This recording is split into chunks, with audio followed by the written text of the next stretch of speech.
Hi guys, it's Scissors here on the Pagan Perspective. Next couple of weeks, I think this week and next week, it's just subs, making videos. So, yeah, you get me today, and this week we are talking about protective magic and things like that. There's the general shielding, which is just you put up a shield and try to keep bad energy out. Cleaning your chakras, things like that. Those are both very basic levels of protective magic that I practice pretty much every day, or as much as I can.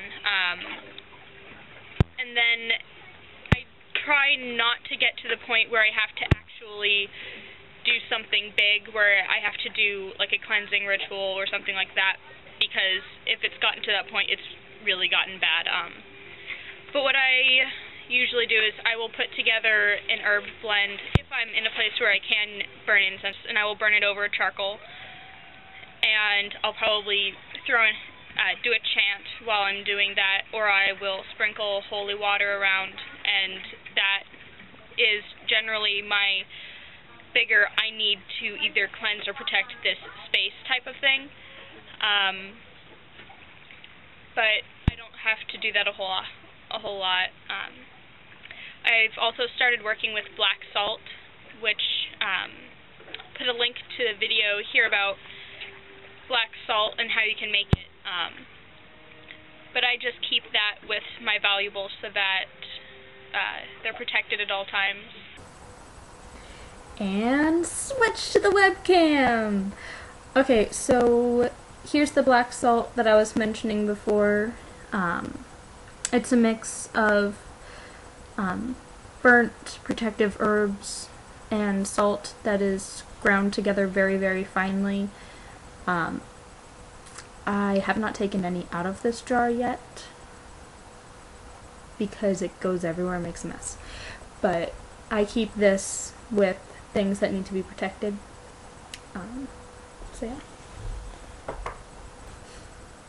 Right, so now I'm going to talk about kind of the top tier when it comes to protective magic, and for me, at least, that is completely removing, whether it be a person or a spiritual entity, from your life, from an area, something like that.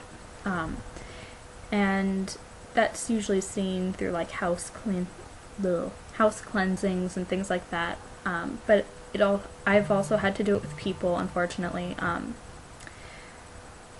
I only do it if I'm in danger, if I'm being harassed to the point where the cops are about to be involved, things of that nature. I hate doing it, but it's kind of saying, you need to leave now. I'm not going to deal with your bull anymore. Take your negative energy, all the negative energy that you have thrown at me, take it and go and deal with it by yourself, because I'm not doing it anymore. And it's not fun to push all that negative energy back, but I gotta do it because I'm in trouble if I don't. And technically that does fall under the category of a curse, in my opinion, because you are messing with their free will and saying, you're leaving my life, you are not a presence in my life anymore. So you are making that decision for you. They are not saying, oh, okay, I guess I'll make the decision to leave you alone now. You're saying, no, you're gone, bye. And they're gone. And so there's a couple of ways that I do this. The first one is to take a tag lock of some sort, and this is all in a full ritual, but I will take a tag lock of some sort, whether it be their name, a sample of their handwriting, a picture, or something of that sort, and I will burn it, because fire is cleansing. It completely obliterates whatever is thrown into it. And I'll throw in protective herbs, or I'll douse it with holy water after it's done burning.